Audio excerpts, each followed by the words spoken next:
ನಿಮ್ಮ ಮಗು ಏನಾರ ಸಡನ್ನಾಗಿ ಪಾಟಿ ಮಾಡಿದ್ದಾಳೆ ಆ್ಯಂಡ್ ಅದ್ರದ್ದು ಡೈಪರ್ ಎಲ್ಲ ರಬ್ಬರ್ ಶೀಟ್ ಡೈಪರ್ ವೈಪ್ಸ್ ಎಲ್ಲ ಒಂದೇ ಕಡೆ ಇರೋ ಥರ ನೀವು ಎಕ್ಸ್ಪೆಕ್ಟೇಷನ್ ಮಾಡ್ತೀರಾ, but it will be here and there.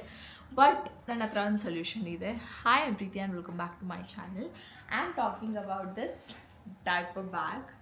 ಇದು ಬೇಜ್ ಕಲರ್ ಇದೆ and this is super good. Like ನೀವು ಒಂಥರ ಆರ್ಗನೈಸ್ ಆಗಿರ್ತೀರ, ನೀವು ಕ್ಲೀನಾಗಿ ಇಟ್ಕೋತೀರ ನಿಮ್ಮ ಮನೇನ. ಆ್ಯಂಡ್ ಎಲ್ಲೂ ಮೆಸ್ಸಪ್ ಆಗಿ ಕಿಡ್ಸ್ ಇದ್ದರೂ ಮೆಸ್ಸಪ್ ಆಗಿರೋಕ್ಕೆ ಇಷ್ಟ ಇಲ್ಲ ಆ್ಯಂಡ್ ಎಲ್ಲ ಒಂದು ಕಡೆ ನೀಟಾಗಿರಬೇಕು ಅಂತಂದರೆ then please buy this product because it is really worth it. ನಾನು 4 months ಆಯಿತು ಅನಿಸುತ್ತೆ ನಾನು ಇದನ್ನು ಯೂಸ್ ಮಾಡ್ತಿದ್ದೀನಿ.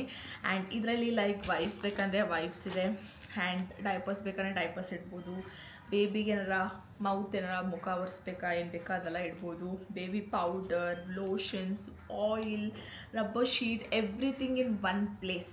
ಲೈಕ್ D3, ಕೋಲೇಕ್ ಎಲ್ಲ ಎವ್ರಿಥಿಂಗ್ ಇನ್ ಒನ್ ಪ್ಲೇಸ್. ನೀವು ಜಸ್ಟ್ ಬೇಬಿ ಪಾಟಿ ಮಾಡ್ತಾ ಇದು ಜಸ್ಟ್ ಈ ಕಿಟ್ನ ತೊಗೊಂಡು ಅವ್ರ ಹತ್ರ ಹೋಗೋದು ಸಾಕು. ನೋ ನೀಡ್ ಟು ಕ್ಯಾರಿ ಒಂದೊಂದು ಪ್ರಾಡಕ್ಟ್ ಹತ್ರ ತೊಗೊಂಡೋಗೋಕ್ಕಿಂತ ಎಲ್ಲ ಒಂದೇ ಕಡೆ ಇದ್ದರೆ ಎಷ್ಟು ಚೆನ್ನಾಗಿರುತ್ತೆ ಅಲ್ವಾ. ಸೊ ಈ ಥರ ಏನಾದ್ರು ಪ್ರಾಡಕ್ಟ್ ಬೇಕು ಅಂತಂದರೆ just comment down link, I will definitely share you the link. And ಈ ಥರ ಟಿಪ್ಸ್ಗೆ ನಾವು ಫಾಲೋ ಮಾಡೋದು ಮರಿಬೇಡಿ. ಬಾಯ್.